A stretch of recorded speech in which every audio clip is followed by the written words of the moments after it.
श्रीगुरुभ्यो नमः। हरिः ओम्।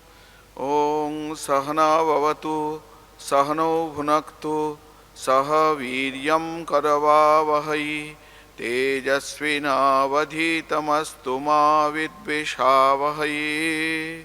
ॐ शान्ति शान्ति शान्तिः। हरिः ओम्।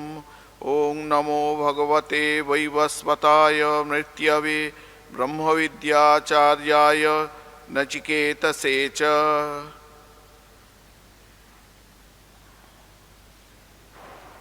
আজ স্বামীজির পূর্ণ আবির্ভাব তিথি। উপনিষদ, বিশেষ করে কঠোপনিষদ স্বামীজির অত্যন্ত প্রাণের বস্তু ছিল। সেই কারণে আমরা এখন কঠোপনিষদ অনুধ্যান করব। একটি আমরা স্মৃতিকথায় পাই, স্বামী শুদ্ধানন্দজি মহারাজের স্মৃতিকথায় আমরা পাই যে তিনি বলছেন স্মৃতিচারণ করে যে একদিন তিনি এক বন্ধুর সঙ্গে স্বামীজির কাছে গেছেন। বেদান্তের আলোচনা উঠল। স্বামীজি বেদান্তের কথা শুনেই বললেন, উপনিষদ কিছু পড়েছ? শুদ্ধানন্দজি বললেন, হ্যাঁ একটু আধটু পড়েছ। তখন বললেন, কোন উপনিষদ পড়েছ? তখন শুদ্ধানন্দজি বললেন, তিনি তখনও সাধু হননি, সাধু হওয়ার আগে, বললেন যে কঠোপনিষদ পড়েছি। তখন বললেন, ঠিক আছে, কঠ থেকেই খানিকটা মুখস্থ বলো, খুব গ্র্যান্ড ওটা। তো শুদ্ধানন্দজি বললেন যে আমার কঠ মুখস্থ নেই, গীতা মুখস্থ আছে কিছুটা, গীতা থেকে বলি। স্বামীজি বললেন, ঠিক আছে, তাই গীতা থেকেই বলো। তা তখন ওরা গীতার 11 অধ্যায়ের স্থানের ঋষিকেশ তব প্রকৃতিয়া এই অংশটা খানিকটা মুখস্থ বললেন। তারপর তিনি যখন বাড়ি ফিরে এসছেন, তার বন্ধু ছিলেন পণ্ডিত রাজেন্দ্রনাথ ঘোষ। রাজেন্দ্রনাথ ঘোষকে বললেন, ভাই স্বামীজির কাছে গেছিলাম, স্বামীজি কঠোপনিষদ মুখস্থ ধরেছিলেন, আমি বলতে পারিনি, বড্ড অপ্রস্তুত হয়েছি, পরের দিন যখন যাব তাহলে তোমার কাছে যদি কিছু উপনিষদ থাকে পকেটে করে তাহলে নিয়ে গেলে ভালো। শুদ্ধানন্দজি স্মৃতিচারণ করছেন, রাজেনের কাছে একখানি প্রসন্ন কুমার শাস্ত্রীকৃত ঈশকেন কঠকাদি উপনিষদ ও তার বঙ্গানুবাদ পকেট এডিশন ছিল। সেটি পকেটে করে নিয়ে যাওয়া হলো। আজ অপরাহ্নে এক ঘর লোক বসেছিলেন, যা ভেবেছিলাম তাই হলো। আজও ঠিক কিভাবে স্মরণ নেই, কঠ উপনিষদের প্রসঙ্গ উঠল। আমি অমনি তাড়াতাড়ি পকেট থেকে বের করে ওই উপনিষদের গোড়া থেকে পড়তে আরম্ভ করলাম। পাঠের মাঝখানে স্বামীজি নচিকেতার শ্রদ্ধার কথা, যে শ্রদ্ধায় তিনি নির্ভীক চিত্তে যম ভবনে যেতেও সাহসী হয়েছিলেন, বলতে লাগলেন। যখন নচিকেতার দ্বিতীয় বর স্বর্গপ্রাপ্তির কথা পড়া হতে লাগলো, তখন সেইখানটা বেশি না পড়ে কিছু কিছু ছেড়ে দিয়ে তৃতীয় বরের স্থানটি পড়তে বললেন। নচিকেতা বললেন, মৃত্যুর পর লোকের সন্দেহ, দেহ গেলে কিছু থাকে কি না। তারপর যমের নচিকেতাকে প্রলোভন প্রদর্শন ও নচিকেতার দৃঢ়ভাবে তৎসমুদয় প্রত্যাখ্যান, এইসব খানিকটা পড়া হলে স্বামীজি তার স্বভাব সুলভ ওজস্বিনী ভাষায় ওই সম্বন্ধে কত কিছু বলতে থাকলেন। কিন্তু এই দুদিনের উপনিষদ প্রসঙ্গে স্বামী শুদ্ধানন্দজি লিখছেন, কিন্তু এই দুদিনের উপনিষদ প্রসঙ্গে স্বামীজির উপনিষদের শ্রদ্ধা ও অনুরাগের কিয়দংশ আমার ভিতরেও সঞ্চারিত হয়ে গিয়েছিল। কারণ তারপর থেকে যখনই সুযোগ পেয়েছি পরম শ্রদ্ধার সঙ্গে উপনিষদ অধ্যয়ন করবার চেষ্টা করেছি এবং এখনও করছি। বিভিন্ন সময়ে তার মুখে উচ্চারিত অপূর্ব সুর, লয় ও তেজস্বিতার সঙ্গে পঠিত উপনিষদের এক একটি মন্ত্র যেন এখনও দিব্যকর্ণে শুনতে পাই। যখন পরচর্চায় মগ্ন হয়ে আত্মচর্চা ভুলে থাকি, তখনই শুনতে পাই তার সেই সুপরিচিত কিন্নর কণ্ঠোচ্চারিত উপনিষদুক্ত বাণীর দিব্যগম্ভীর ঘোষণা, তমেবৈকম জানথ আত্মানম অন্যাবাচ বিমুঞ্চথ অথ অমৃতস্য এষ সেতুঃ। সেই একমাত্র আত্মাকেই জানো, অন্য সব বাক্য পরিত্যাগ করো, তিনিই অমৃতের সেতু। যখন আকাশ ঘোর ঘটাচ্ছন্ন হয়ে বিদ্যুল্লতা চমকাতে থাকে, তখন যেন শুনতে পাই স্বামীজি সেই আকাশস্থা সৌদামিনীর দিকে আঙুল বাড়িয়ে বলছেন, না তত্র সূর্য ভাতি ন চন্দ্র তারকম নিমা বিদ্যুৎ ভান্তি কুতোয়মগ্নি তমেব ভান্তম অনুভাতি সর্বম তস্য ভাষা সর্বমিদম বিভাতি। সেখানে সূর্য প্রকাশ পায় না, চন্দ্র তারাও প্রকাশ পায় না, এইসব বিদ্যুৎও সেখানে প্রকাশ পায় না। আর এই সামান্য অগ্নির কথা কি? তিনি প্রকাশিত থাকাতে এই সমুদয় প্রকাশিত হচ্ছে, তার প্রকাশে এই সমুদয় প্রকাশিত।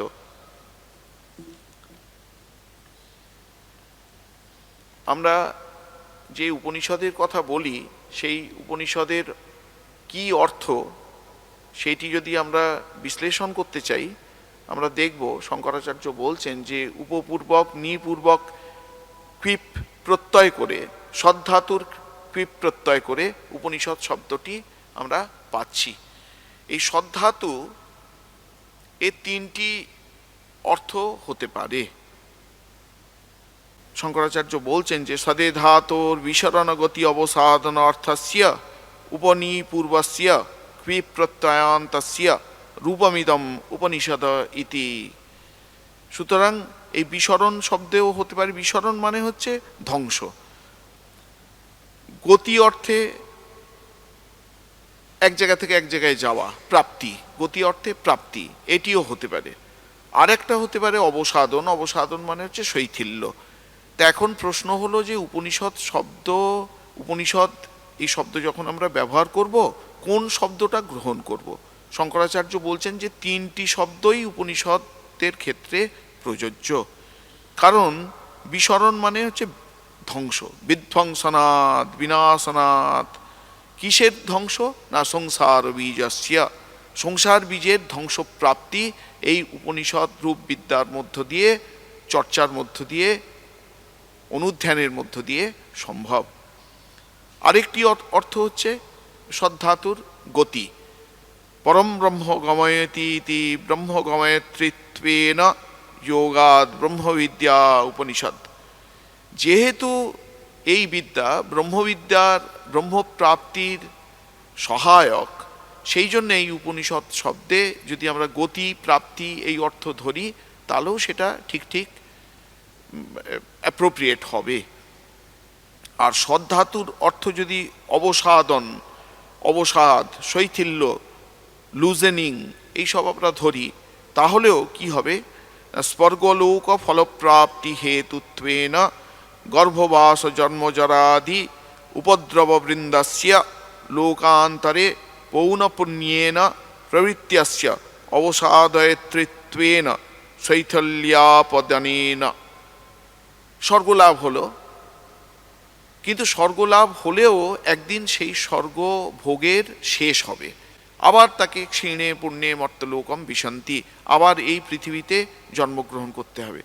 এই বারবার করে স্বর্গপ্রাপ্তি, আবার এই জন্ম জরা দুঃখ ব্যাধি সমন্বিত পৃথিবীতে ফিরে আসা, বারবার এরকম হতে হতে হতে হতে সাধকের মনে স্বর্গপ্রাপ্তির আকাঙ্ক্ষা শিথিল হয়ে আসবে। কিসের মধ্য দিয়ে শিথিল হয়ে আসবে? না এই উপনিষদ অনুধ্যানের মধ্য দিয়ে শিথিল হয়ে আসবে। এই অর্থে এই শিথিলতা, অবসাদন, লুজেনিং, এই অর্থেও উপনিষদ শব্দটি প্রযোজ্য হতে পারে। মুক্তিক উপনিষদ নামে একটি উপনিষদ আছে, সেখানে 108টি উপনিষদের নাম রয়েছে। সেই 108টি উপনিষদের মধ্যে 11 বা 12টি উপনিষদ হচ্ছে খুব বিখ্যাত। কেন এই 11টি উপনিষদকে বিখ্যাত বলা হয়? তার কারণ আচার্য শঙ্কর এই 11টি উপনিষদের উপর ভাষ্য রচনা করেছেন। ঈশ কেন কঠ মুন্ডক প্রশ্ন ঐতেরীয় তৈতিরীয় ছান্দোগ্য বৃহদারণ্যক শ্বেতাশ্বেতর মাণ্ডুক্য, এইগুলি হচ্ছে সেই উপনিষদ যার উপর আচার্য শঙ্কর ভাষ্য রচনা করেছেন। আমরা আজকে যে উপনিষদ আলোচনা করছি, অনুধ্যান করছি, সেই কঠোপনিষদ কৃষ্ণ যজুর্বেদের কঠ শাখার অন্তর্গত এবং এর শ্লোক সংখ্যা হচ্ছে 120টি। জীবাত্মা এবং পরব্রহ্মের অভেদত্ব প্রদর্শনী হচ্ছে এই উপনিষদের প্রতিপাদ্য। ঠাকুর বলতেন একটি কথা, যে এখানে যারা আসছে, অর্থাৎ তার কাছে যারা আসছে, তাদের বেশি কিছু জানতে হবে না, 3টি বিষয় জানলেই হবে। এই 3টি বিষয় কি? যা ঠাকুর বলছেন, আমি কে, তোমরা কে অর্থাৎ ভক্তরা কে, এবং আমার সঙ্গে তোমাদের সম্পর্ক কি। তা এই ভগবানকে, উপাস্যকে, উপাসককে এবং উপাসনা কি, এইটি হচ্ছে যে কোনো উপনিষদের প্রতিপাদ্য। ঠাকুর বলছেন আমি কে, তোমরা কে এবং তোমার সঙ্গে আমাদের সম্পর্ক কি, এইটি হচ্ছে উপনিষদের প্রতিপাদ্য। এই কঠোপনিষদের যে মূল বক্তব্য, যদি খুব সংক্ষেপে আমরা প্রথমেই বলে নিতে চাই, এই মূল বক্তব্যটি কি না, তিনটি স্তরে অনুভূতি হবে। তিনটি স্তরে কি অনুভূতি হবে না, প্রথমে অনুভূত হবে যে আমি চৈতন্য স্বরূপ, আমার প্রকৃত স্বরূপ হচ্ছে চৈতন্য, আমি হচ্ছি প্রত্যকাত্মা। যে প্রত্যকাত্মা হচ্ছে সূক্ষ্ম সর্বব্যাপী। এই দ্বিতীয় স্তরে অনুভূত হবে যে এই প্রত্যকাত্মা যেটি আমার প্রকৃত স্বরূপ, আমার প্রকৃত স্বরূপ এই স্থূল শরীর নয়, মন নয়, ইন্দ্রিয় নয়, বুদ্ধি নয়, অন্তঃকরণ নয়, কিন্তু আমার প্রকৃত স্বরূপ হচ্ছে প্রত্যকাত্মা। দ্বিতীয় স্তরে কি অনুভূতি হবে? দ্বিতীয় স্তরে অনুভূতি হবে যে এই প্রত্যকাত্মাই পরমাত্মা। এ তদ্বৈ তত, কঠোপনিষদে বহুবার এই কথাটা বলা হয়েছে, এ তদ্বৈ তত, এই প্রত্যকাত্মাই হচ্ছে পরমাত্মা। আমি শ্রী ভগবানের সঙ্গে আমার অভেদত্বের সম্পর্ক রয়েছে, আমি শ্রী ভগবানের অংশ, আমি শ্রী ভগবানের দাস, ভগবানের সঙ্গে আমার নিত্য সম্পর্ক, এই সম্পর্কটি আবিষ্কার করতে হবে। এবং তৃতীয় স্তরে যে অনুভূতিটা হবে, সেই অনুভূতির কথা এখানে উপনিষদে পরে বলা হবে। হংসৎ শুচিসৎ বসুর অন্তরিক্ষ সৎ হোতা বেদি সৎ অতিথির দুরোণ সৎ নৃসৎ বরসৎ ঋতসৎ ব্যোম সৎ অবজা গোজা ঋতজা অদ্রিজা ঋতম বৃহৎ। সেটি কি না, এই যা কিছু রয়েছে সব হচ্ছেন তিনি, সেই প্রত্যকাত্মা বা পরমাত্মা যাই বলি না কেন, তিনি ছাড়া অন্য দ্বিতীয় কোনো সত্তার অস্তিত্ব নেই। সেই প্রত্যকাত্মা বা সেই পরমাত্মাই এই জীব জগৎ চতুর্বিংশতি তত্ত্বরূপে প্রতিভাত হচ্ছেন। কিন্তু বস্তুত এ সবই হচ্ছে প্রত্যকাত্মা বা পরমাত্মা। এ জীব জগৎ প্রত্যকাত্মা বা পরমাত্মার বিবর্ত বা প্রত্যকাত্মা বা পরমাত্মার পরিণাম, যাই বলি না কেন আমরা।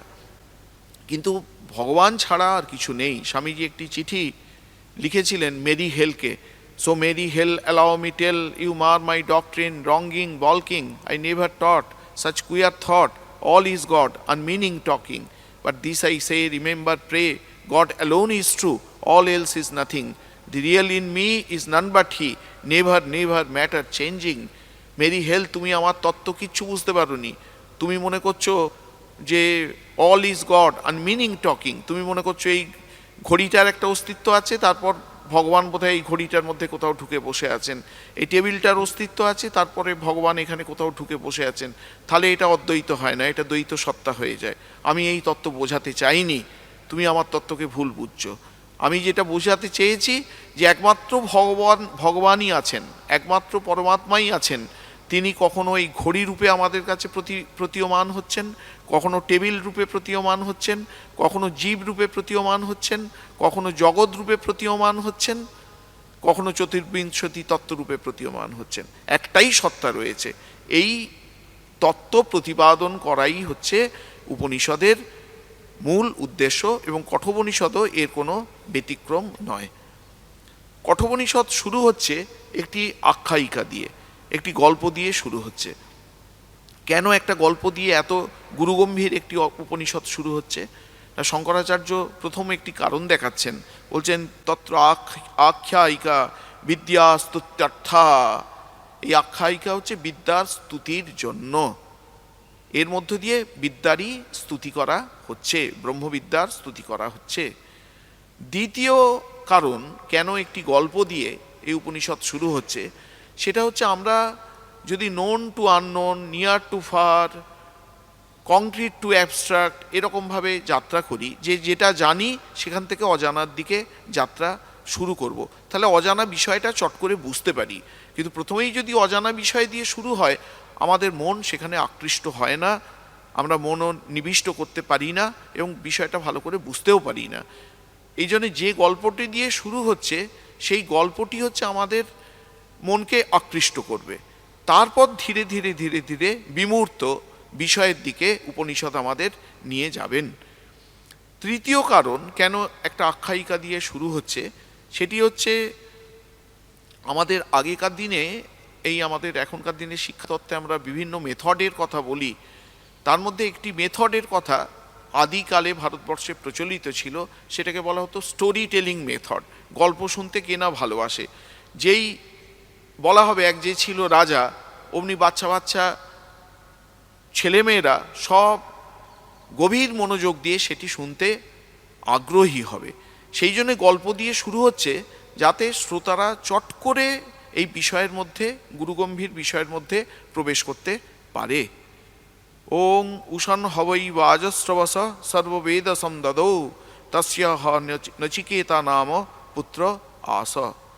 এই হবই, এই হবইটাই হচ্ছে ওই যে আমরা বলি এক যে ছিল রাজা, সেই রকম খানিকটা ভাব এখানে প্রকাশিত হচ্ছে।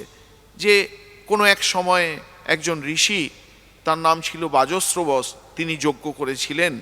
সেই যজ্ঞ করতে গিয়ে তিনি কি করছিলেন না, তার কিছু দান করছিলেন। তিনি কি দান করছিলেন একটু পরে আমরা জানতে পারবো, যে তিনি কি দ্রব্য দান করছিলেন সেই যজ্ঞের। যজ্ঞে দান করাটা হচ্ছে একটি আবশ্যিক অঙ্গ। যজ্ঞ করলে দান করতে হয়। স্বর্গপ্রাপ্তির জন্য যদি যজ্ঞ করা হয়, সেখানে দান করতেই হবে। বলা হচ্ছে তস্য হ নচিকেতা নাম পুত্র আস, তাঁর নচিকেতা নামক এক পুত্র ছিল। তংহ কুমারম সন্তম দক্ষিণাসু নিয়মানাসু শ্রদ্ধা আবিবেশ সো মন্যত।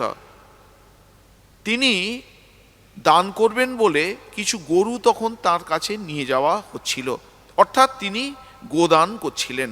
গো সম্পদ তখনকার দিনে শ্রেষ্ঠ সম্পদ, অন্যতম শ্রেষ্ঠ সম্পদ বলে বিবেচিত হতো।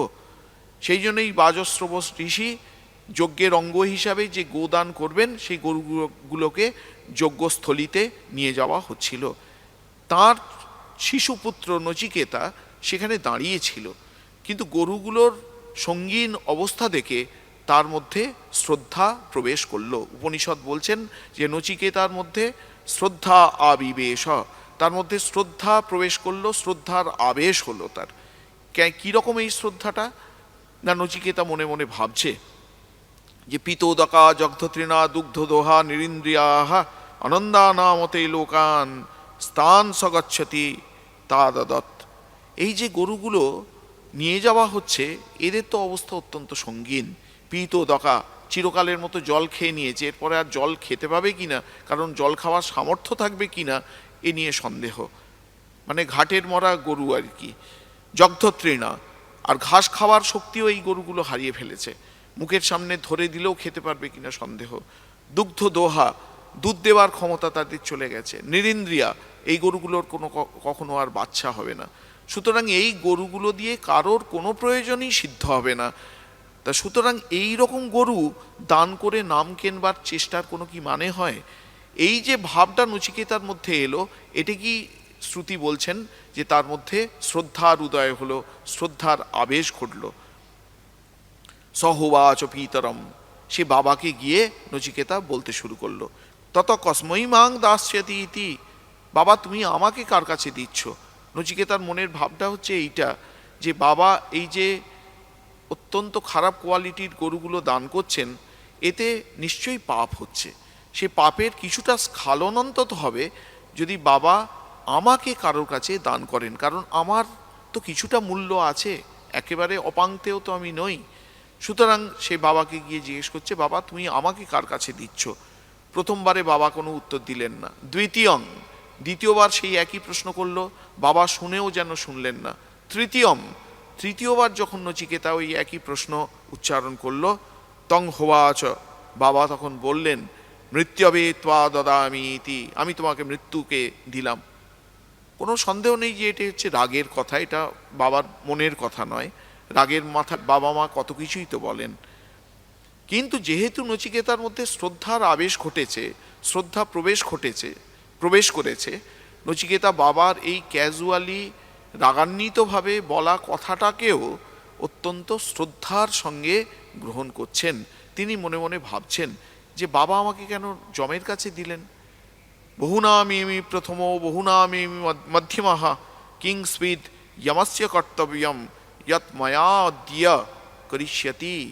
আচ্ছা, আমি তো অনেক কিছুর মধ্যেই ফার্স্ট, প্রথম, আবার অনেক কিছুর মধ্যেই ফার্স্ট না হলেও একেবারে ফেলনা নয়, মাঝারি মানের আমার পারফরমেন্স। তাহলে বাবা আমাকে যমের কাছে কেন দিলেন? যমের কাছে গিয়ে আমার কি কি উদ্দেশ্যে আমি কাজে লাগবো?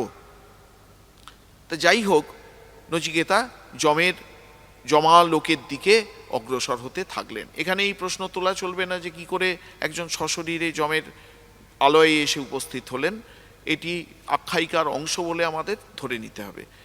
তো যখন নচিকেতা গিয়ে যমের আলয়ে এসে বাড়িতে গিয়ে উপস্থিত হলেন, তখন যম বাড়িতে ছিলেন না। 3 দিন পরে যম বাড়িতে এলেন। এই 3 দিন নচিকেতা যমের কোনো আতিথ্য স্বীকার করেননি, যমের বাড়িতে কোনো কিছু খানও পানও করেননি, নির্জলাভাবে অবস্থান করছিলেন। তা সেই জন্য যম যখন ফিরে এলেন, তখন যমের যারা মন্ত্রী, শান্ত্রী, পার্ষদ বা তাদের আত্মীয় স্বজনও হতে পারে, তারা যমকে বলছেন যে বৈশ্বানর প্রবিশতি অতিথির ব্রাহ্মণ গৃহান তস্যৈতাং শান্তিং কুর্বন্তি হর বৈবস্পতোদকম। যেন অগ্নি সাক্ষাৎ ব্রাহ্মণ সন্তানের রূপ ধরে ঘরে প্রবেশ করেছে এবং 3 দিন এ আমাদের আতিথ্য স্বীকার করেনি, এতে আমাদের কিছু পাপ হয়েছে। কারণ তখনকার দিনে পঞ্চমহাযজ্ঞের কনসেপ্ট ছিল, সকলে ওই দেবযজ্ঞ, পিতৃযজ্ঞ, নৃযজ্ঞ, ভূতযজ্ঞ, এই সমস্ত যজ্ঞ তাদের পালন করতে হতো। নৃযজ্ঞ মানে হচ্ছে বাড়িতে কোনো অতিথি এলে অতিথি সৎকার করা হচ্ছে নৃযজ্ঞ বলে ধরা হতো। সেই জন্যে যমের বাড়ির আত্মীয় স্বজন বা মন্ত্রী শান্ত্রী তারা যমকে বলছেন যে একদম জ্বলন্ত অগ্নি সদৃশ ব্রাহ্মণ সন্তান আমাদের ঘরে প্রবেশ করেছে, তুমি এক্ষুনি পাদ্য অর্ঘ্য ইত্যাদি দিয়ে এর শান্তি বিধান করো, এর পা ধোয়ার জল নিয়ে যাও। যদি তুমি এর ঠিক মতো এই নৃযজ্ঞ পালন না করতে পারো, তাহলে কি হবে না, আশা প্রতীক্ষে সঙ্গতম সুনির্তাম চেষ্টা পূর্তে পুত্র প্রশংস্য সর্বান এতদ্বৃংতে পুরুষস্য অল্পমেধসো যস্যা অনস্নন বসতি ব্রাহ্মণ গৃহে। বলছেন যে সমস্ত নষ্ট হয়ে যাবে। কি নষ্ট হয়ে যাবে? আশা নষ্ট হয়ে যাবে, প্রতীক্ষা নষ্ট হয়ে যাবে, ইষ্ট পূর্ত নষ্ট হয়ে যাবে, পুত্র নষ্ট হয়ে যাবে, পশু নষ্ট হয়ে যাবে। যদি বাড়িতে কোনো অতিথি তাকে ঠিক যত্ন আত্তি না করা হয়, তাহলে এই গৃহস্থের এই সব কিছু নষ্ট হয়ে যাবে। যম হচ্ছেন আদর্শ গৃহস্থ। তিনি পাদ্য অর্ঘ্য দিয়ে নচিকেতাকে উপযুক্ত আপ্যায়ন করলেন, আপ্যায়ন করে তারপর বললেন যে তুমি 3 রাত আমার আতিথ্য স্বীকার না করে আমার বাড়িতে যে থেকেছ, এতে আমার কিছু পাপ হয়েছে। এই পাপের স্খলনের জন্য আমি তোমাকে 3টে বর দিতে চাই, তুমি এক এক করে সেই 3টে বর প্রার্থনা করো। এই যে বরগুলো নচিকেতা চাইবেন, এর একটি ক্রম আছে। আগেকার দিনে 3টে ঋণের কথা বলা হতো, পিতৃঋণ, দেবঋণ এবং ঋষি ঋণ। এই 3টে ঋণ পরিশোধ না করে পরব্রহ্ম প্রাপ্তির আকাঙ্ক্ষাই করা যেত না। এই 3টে ঋণ আগে শোধ করতে হবে, তারপরে সে জ্ঞাননিষ্ঠ হয়ে ব্রহ্মপ্রাপ্তির পথে অগ্রসর হবে। এই প্রথম ঋণ, পিতৃঋণের কথা বলা হচ্ছে। নচিকেতা চাইছেন, বর চাইছেন, শান্ত সংকল্প সুমনা যথা স্যাৎ বীতমন্যুর গৌতম মাভিমৃত্য তৎ প্রশিষ্টম মাভিবদেত প্রতীত এতত্রয়ানাম প্রথমং বরং বৃণে। হে যমরাজ, আমার বাবা আমাকে না দেখতে পেয়ে এখন নিশ্চয়ই খুব কান্নাকাটি করছেন। আপনি আমাকে এই বর দিন, আমি যখন এখান থেকে ফিরে যাব তখন যেন তিনি আমাকে চিনতে পারেন। তার কারণ হচ্ছে একবার যমের বাড়িতে গেলে আর ফিরে আসা যায় না। কিন্তু নচিকেতা ধরেই নিচ্ছেন যে তিনি আবার ফিরে যাবেন এবং বাবাকে দেখতে পাবেন। তিনি এই প্রথম বরে চাইছেন যে বাবা যেন আমাকে শুধু দেখতে পান, তা দেখে চিনতে পারেন তা নয়, তিনি যেন আমাকে আগের মতো আবার গ্রহণ করেন, সন্তুষ্টির সঙ্গে গ্রহণ করেন। এই বরটা দেওয়া নচিকেতার এই যমের পক্ষে শক্ত কিছু নয়। যম বললেন যে তুমি যখন ফিরে যাবে তোমার বাবা তোমাকে চিনতে পারবেন, তোমাকে দেখে তার কোনো ক্রোধের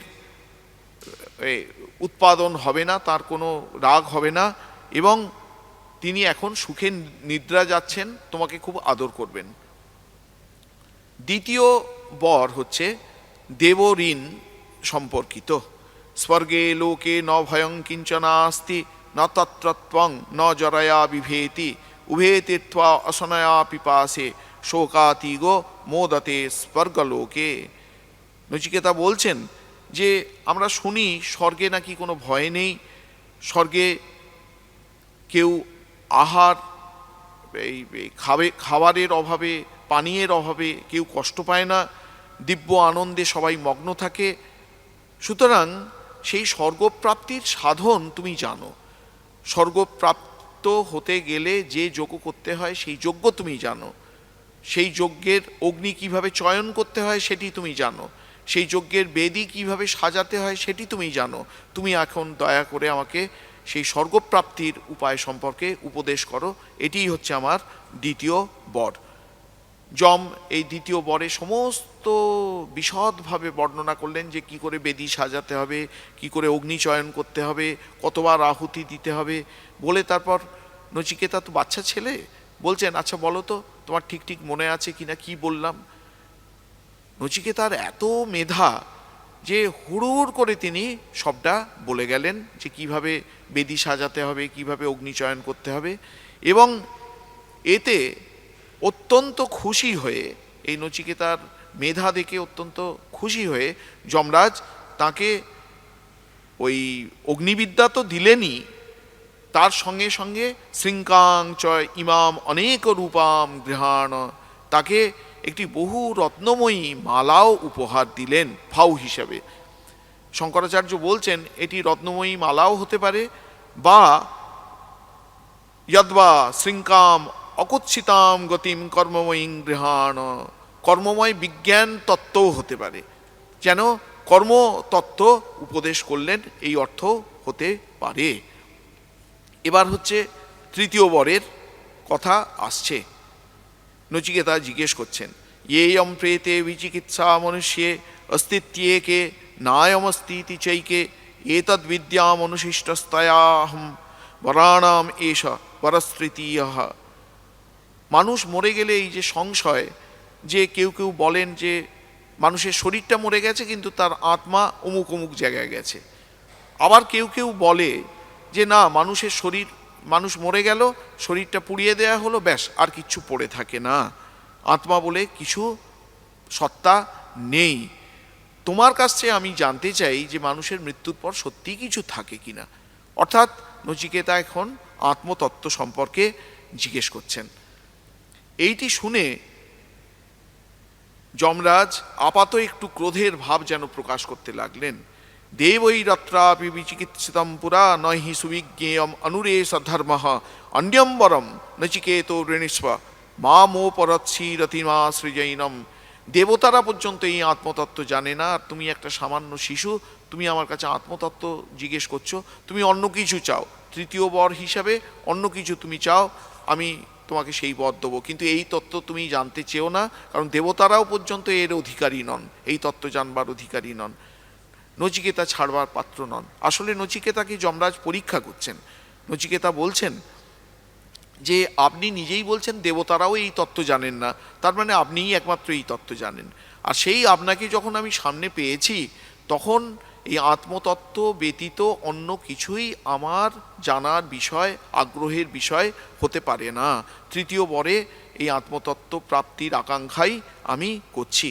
নচিকেতাকে তখন যমরাজ বিভিন্ন ভোগ্য পদার্থের করতে লাগলেন, লোভ দেখাতে লাগলেন। শতায়ুষ পুত্র পৌত্রান বৃণীষ্প বহুন পশুন হস্তি হিরণ্যমস্বান ভূমের মহদায়তনম বৃণীষ্প স্বয়ং চ জীব শরদো যাবজিচ্ছসি।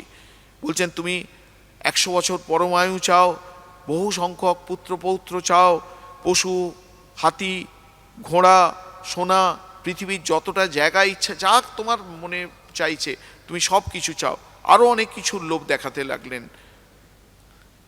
কিন্তু নচিকেতা বলছেন, আপনি যে যে বিষয়ের লোভ দেখাচ্ছেন সেই সম্পর্কে আমার তিনটে আপত্তি আছে। এক আপত্তি হচ্ছে ভোগ্য যে পদার্থগুলো সেই পদার্থগুলো হচ্ছে অনিত্য, আজ আছে কালকে থাকবে না। যত দিন আপনি যাই বর দিন না কেন, একটা না একটা সময় সেই ভোগ্য পদার্থ নষ্ট হয়ে যাবে। দ্বিতীয় কথা হচ্ছে যে এইগুলো ভোগ করবে তাকে আপনি যতটা আয়ুই দিন না কেন তারও জীবন অনিত্য, তারও একদিন না একদিন মৃত্যু এসে তাকে তুলে নিয়ে চলে যাবে। আর তৃতীয় কথা হচ্ছে ভোগের স্পৃহাও হচ্ছে অনিত্য। আমরা অনেক সময় ভোগ করতে চাই, ভোগের বস্তুও হয়তো আমার চোখের সামনে এসে উপস্থিত হলো, কিন্তু ততক্ষণে দেখা যাচ্ছে যে ভোগের স্পৃহা মরে গেছে। সুতরাং তোমার এই যে ভোগ্যদ্রব্য তুমি দিতে চাইছো, এর তিনটে বিষয়ই তো অনিত্য। এই ভোগের জিনিস নিয়ে আমি কি করব? স্পোভাবা মর্ত্যস্য যদন্তকৈতৎ সর্বেন্দ্রিয়ানাম জরয়ন্তি তেজঃ। ভোগের এই বিষয়গুলো ইন্দ্রিয়গুলোকে জরাগ্রস্ত করে দেয়। অপি সর্বম জীবিতম অল্পমেব। আর জীবনও হচ্ছে স্বল্পকাল। ভোগের বিষয় থেকে গেল কিন্তু আমি মরে গেলাম, তা সেই ভোগের বিষয় নিয়ে আমার কি হবে? তবৈব বাহাস তব নৃত্য গীতে। তোমার এই নৃত্য গীত তোমারই থাকুক, আমার এই নৃত্য গীত দরকার নেই, এই ভোগ্য পদার্থ দরকার নেই। এই রকম ভাবে যখন নচিকেতা সমস্ত ভোগ্য পদার্থকে ফিরিয়ে দিলেন, নিতে অস্বীকার করলেন, তখন যমরাজ প্রকৃত যে আত্মতত্ত্ব সেই আত্মতত্ত্ব বলতে শুরু করলেন, অনুধ্যান করতে শুরু করলেন, ব্যাখ্যা করতে শুরু করলেন। প্রথমেই তিনি বলছেন যে অপরাবিদ্যা দু রকমের হয়, কর্মবিষয়ক অপরাবিদ্যা আর ব্রহ্ম বিষয়ক অপরাবিদ্যা। যারা কর্মবিষয়ক অপরাবিদ্যা মানে হচ্ছে যে এই যে কি করলে পরে স্বর্গে যাব, বা আমাদের চালকলা বাঁধা বিদ্যা, ঠাকুর যেটাকে বলছেন চালকলা বাঁধা বিদ্যা, সেটা হচ্ছে কর্মবিষয়ক অপরাবিদ্যা। কর্মবিষয়ক অপরাবিদ্যায় কি হয় না, দুটো খাওয়া হয়, দুটো পড়া হয়, এই আর মহৎ কিছু হয় না, অতীন্দ্রিয় বস্তু প্রাপ্তি হয় না। কিন্তু ব্রহ্ম বিষয়ক অপরাবিদ্যা যদি একজন নিষ্ঠা সহকারে অনুধ্যান করে, সে শাশ্বত শান্তি, শাশ্বত আনন্দ লাভ করে। এই সব নানা কথা বলতে বলতে তিনি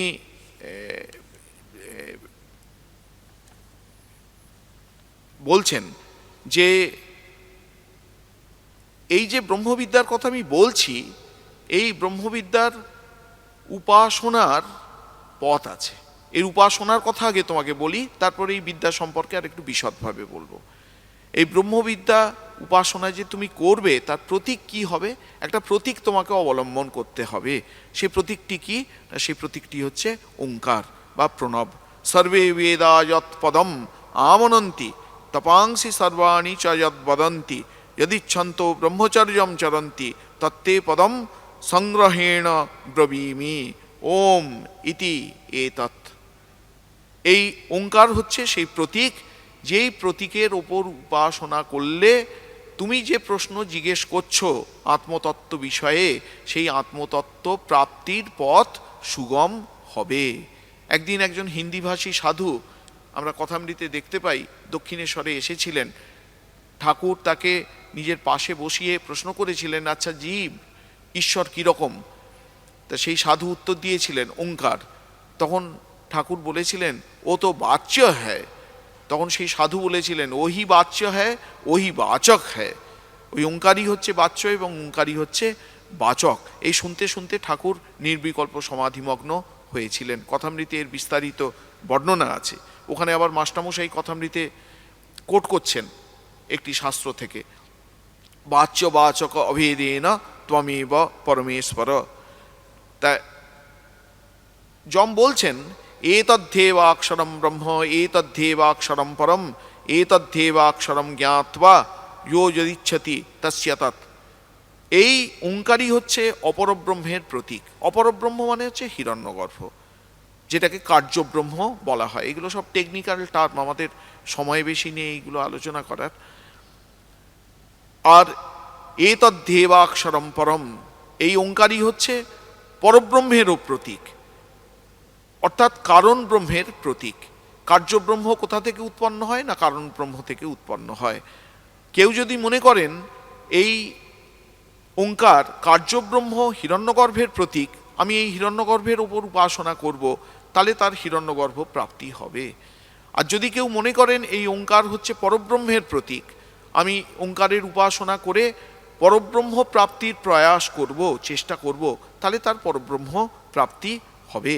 এতদ আলম্বনম শ্রেষ্ঠম এতদ আলম্বনম পরম এতদ আলম্বনম জ্ঞাত্বা ব্রহ্মলোকে মহীয়তে। এই যে পরব্রহ্মের কথা বলা হচ্ছে, সেই পরব্রহ্মের স্বরূপ সম্পর্কে বলা হচ্ছে। অনীয়ান মহতো মহীয়ান আত্মা অস্য জন্তোর নিহিত গুহায়াম তমক্রতু পশ্যতি ভীত শোক ধাতু প্রসাদাত মহিমানম আত্মনঃ। অনীয়ান, এই যে প্রত্যেকাত্মা বা পরমাত্মার কথা বলা হচ্ছে, তিনি কি সূক্ষ্ম থেকেও সূক্ষ্মতর। সূক্ষ্ম থেকেও সূক্ষ্মতর মানে হচ্ছে এই ইন্দ্রিয় মন বুদ্ধি দিয়ে তাকে ধারণা করা যাবে না। অনীয়ান। আবার মহাতো মহীয়ান, তিনি বিশাল থেকেও বিশালতর। বিশাল থেকেও বিশালতর মানেটা কি? বিশাল থেকে বিশালতর মানে হচ্ছে তিনিই একমাত্র সত্তা, তিনি ব্যতীত আর অন্য কোনো সত্তা নেই। এটি বলবার জন্যে তিনি অনু থেকেও অনুতর, বিশাল থেকেও বিশালতর, এই কথাগুলি বলতে হচ্ছে। তাঁরই একমাত্র অস্তিত্ব আছে, তিনি ব্যতীত আর কোনো সত্তার অস্তিত্ব নেই। এবং এই যে প্রত্যেকাত্মার কথা বা পরমাত্মার কথা বলা হচ্ছে, তার অবস্থান কোথায়, অর্থাৎ তার অনুভূতি কোথায় হয় না, অস্য জন্ত গুহায়াম নিহিতাহা, এই যে আমাদের হৃদয় গুহা, এই হৃদয় গুহায় যে অন্তঃকরণ, সেই অন্তঃকরণে ওই প্রত্যেকাত্মা বা পরমাত্মার প্রতিবিম্ব পড়ে, এখানে তার অনুভূতি হয়।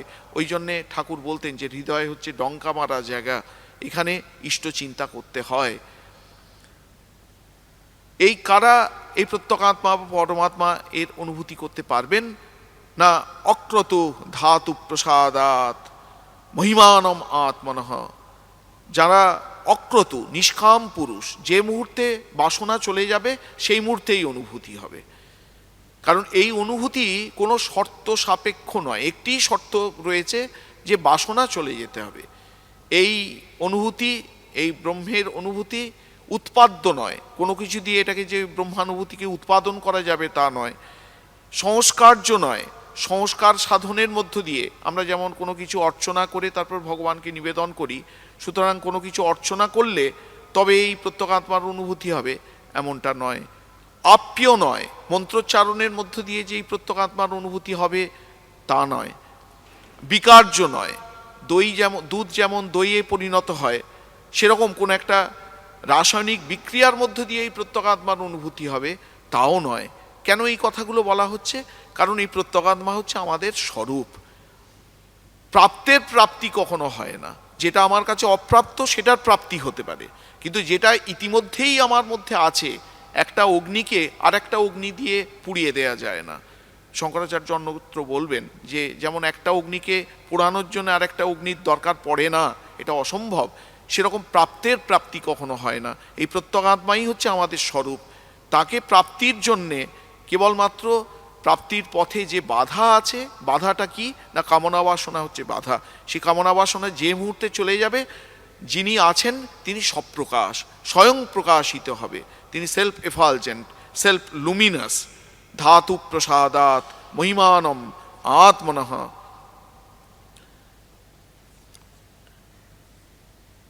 বলছেন এই প্রত্যেকাত্মাকে তাহলে কেন সকলে অনুভব করতে পারেন না? কারণ এখানে যেন আমাদের একটা ম্যানুফ্যাকচারিং ডিফেক্ট আছে। যখন আমাদের জন্ম হয়েছে, ভগবান যেন সেই এটা একটা ম্যানুফ্যাকচারিং ডিফেক্ট। পরাঞ্চি খানি ব্যাতৃণৎ স্বয়ম্ভু তস্মাৎ পরাং পশ্যতি নান্তরাত্মন কশ্চিৎ ধীরঃ প্রত্যেকাত্মানম ঐক্ষত আবৃত্ত চক্ষুঃ অমৃতত্বম ইচ্ছন। ভগবান আমাদের জন্মের সময় ইন্দ্রিয়গুলোকে বহির্মুখ করে দিয়েছেন, সেই জন্য আমরা অন্তরের দিকে দেখি না। হৃদয়ে ওই গান আছে, আমি বাহির পানে চোখ মেলেছি আমার হৃদয় পানে চাইনে, আমার হিয়ার মাঝে লুকিয়েছিলে দেখতে তোমায় পাইনি, আমি দেখতে তোমায় পাইনি, গান আছে। এইটি এইখানে বলা হচ্ছে পরাঞ্চি খানি ব্যাত্রীনাথ স্বয়ম্ভু ইত্যাদি শ্লোকের মধ্য দিয়ে বলা হচ্ছে। এই যে প্রত্যকাত্মা হৃদয়ে তো রয়েছেন, কিন্তু আর কোথাও কি তিনি নেই? না, এই প্রত্যকাত্মা সর্বত্র রয়েছেন। এই প্রত্যকাত্মারই একমাত্র অস্তিত্ব আছে, আর অন্য কিছুর অস্তিত্ব নেই। সেটি বলা হচ্ছে যে হংস শুচিসৎ বসুর অন্তরিক্ষ সৎ হোতা বেদি সৎ অতিথির দুরোণ সৎ নৃসৎ বরসৎ ঋতসৎ ব্যোম সৎ অব্জা গোজা ঋতজা অদ্রিজা ঋতম বৃহত হংস। এই প্রত্যকাত্মা হচ্ছেন সর্বত্রগামী। সর্বত্রগামী মানে কি, এই যেমন একটা বাস আরেকটা জায়গায় যায় সেরকমভাবে সর্বত্রগামী তা নয়। আসলে এই প্রত্যকাত্মাই একমাত্র আছেন, এই জন্য মনে হচ্ছে তিনি যেন সর্বত্র ভ্রমণ করছেন। শুচিসৎ আদিত্য রূপে, সূর্য রূপে তিনি দুলোকে অবস্থান করছেন। বসু, বসু মানে হচ্ছেন তিনি সকলের আশ্রয়, যেখান থেকে এই বাস শব্দটা এসছে, বাস ও গৃহ শব্দটা এসছে। বসু তিনি সকলের আশ্রয়। অন্তরিক্ষ সৎ, অন্তরিক্ষে তিনি রয়েছেন। অন্তরিক্ষ সেই প্রত্যকাত্মাই। হোতা অগ্নিরূপে তিনি রয়েছেন। বেদী সৎ, এখানে বেদী কথার অর্থ হচ্ছে পৃথিবী, পৃথিবীতে তিনি রয়েছেন, পৃথিবীরূপে তিনি প্রকাশিত হচ্ছেন। অতিথি, অতিথি হচ্ছে কলসিতে যে সোমরস, তখনকার দিনে যজ্ঞে সোমরস ব্যবহার করা হতো, সেটিকে বলা হচ্ছে অতিথি দুরোণ সৎ। কলসিতে সোমরস রূপে তিনি রয়েছেন। শঙ্করাচার্য আরেকটি অর্থ বলছেন যে গৃহে আগত অতিথি রূপেও তিনি, সেই প্রত্যকাত্মাই হচ্ছেন গৃহে আগত অতিথি রূপে। একটি ঘটনা আছে, আমাদের কমলেশ্বরানন্দজি মহারাজ খুব পণ্ডিত সাধু ছিলেন, ললিত মহারাজ। তাকে একদিন প্রেমানন্দ মহারাজ, বাবুরাম মহারাজ, তিনি খুব অতিথি সেবা করতে ভালোবাসতেন। একদিন বলছেন, অতিথির সেবা করবি, শাস্ত্রে আছে দেখিসনি, অতিথি দুরোণ সৎ। অতিথি হচ্ছেন প্রত্যকাত্মা, অতিথি হচ্ছেন পরমাত্মা। অতিথির সেবা করলে পরমাত্মার সেবা করা হয়। তা কমলেশ্বরানন্দজি মহারাজ স্মৃতিকথায় স্মৃতিচারণ করে লিখছেন, বলছেন, আমি ভাবলাম বাবুরাম মহারাজ ঠাকুরের পার্শ্বদ ঈশ্বর কোটি, কিন্তু যাই হোক শাস্ত্র খুব ভালো করে পড়েননি। কারণ শঙ্করাচার্য তো বলেছেন অতিথি দুরোণ সৎ মানে হচ্ছে কলসে, অতিথি সোমসন দুরোণে কলসে শীদতি দুরোণ সৎ। তিনি সোমরস রূপে কলসের মধ্যে যে প্রবেশ করেন তাকে দুরোণ সৎ বলা হচ্ছে। বলছেন, আমার তখন মনে ছিল না তার পরের লাইনটা, কিন্তু বাবুরাম মহারাজ বলেছেন। ফিরে এসে আবার কঠোপনিষৎ খুলে দেখলাম, দেখি ওমা, ওখানে লেখা আছে ব্রাহ্মণ অতিথি রূপে নবা দুরোণেষু গৃহেষু শীদতি ইতি দুরোণ সৎ। অতিথি রূপে, অতিথি ব্রাহ্মণ রূপে গৃহে যিনি প্রবেশ করেন তিনিও হচ্ছেন দুরোণ সৎ। তখন কমলেশ্বরানন্দজি লিখছেন, বলছেন, দেখলাম এরা সব ঠাকুরের পার্শ্বদ, এরা হচ্ছেন বেদমূর্তি। অতিথির দুরোণ সৎ। নৃসৎ, সমস্ত মানুষ হচ্ছে সেই প্রত্যকাত্মারই প্রতিমূর্তি, মানুষের মধ্যে রয়েছেন। বরসৎ, দেবতাদের মধ্যে রয়েছেন। ঋতসৎ, সত্যে বা যজ্ঞে তিনি অবস্থিত। ব্যোমসৎ, আকাশে তিনি অবস্থিত। অব্জা, জলে যে সমস্ত পদার্থ জন্মায়, গুঁড়ি, গেঁড়ি, গুগলি, শঙ্খ, শামুক, তার মধ্যে তিনি রয়েছেন। গোজা, পৃথিবীতে বৃহিজবাদি যে ধান্য ইত্যাদি উৎপন্ন হয় তার মধ্যে তিনি রয়েছেন। ঋতজা, যজ্ঞের মধ্য থেকে যা কিছু উৎপন্ন হয় তার মধ্যে তিনি রয়েছেন। অদ্রিজা, পর্বত থেকে যা কিছু উৎপন্ন হয়, নদী উৎপন্ন হয়, বরফ উৎপন্ন হয়, তার মধ্যে তিনি রয়েছেন। ঋতম বৃহত, তিনিই হচ্ছেন সর্বব্যাপী, তিনি সর্বকারণ কারণম। আমাদের সময় হয়ে গেছে, আমরা কয়েকটি শ্লোক পড়ে শেষ করছি। বায়ুর যথৈকো ভুবনম প্রবিষ্ট রূপম রূপম প্রতিরূপ বহুব একস্তথা সর্বভূতান্তরাত্মা রূপম রূপম প্রতিরূপ বহিশ্চ সূর্যো যথা সর্বলোকস্য চক্ষুঃ ন লিপ্যতে চাক্ষুষৈর্বাহ্য দোষৈঃ একস্তথা সর্বভূতান্তরাত্মা ন লিপ্যতে লোকদুঃখেন বাহ্যঃ ন তত্র সূর্যো ভাতি ন চন্দ্রতারকম নেমা বিদ্যুতো ভান্তি কুতোऽয়মগ্নিঃ তমেব ভান্তম অনুভাতি সর্বম তস্য ভাষা সর্বমিদম বিভাতি। অঙ্গুষ্ঠমাত্র পুরুষো অন্তরাত্মা সদা জনানাম হৃদয়ে সন্নিবিষ্টঃ তং সাত শরীরাৎ প্রবৃহেত मुञ्जादिवेशिकां धैर्येण तं विद्या शुक्रममृतं तं विद्या शुक्रममृतम् इति। ॐ सहना भवतु सहनौ भुनक्तु सह वीर्यं करवावहै तेजस्विनावधीतमस्तु मा विद्विषावहै। ॐ शान्ति शान्ति शान्तिः। हरिः ओम्।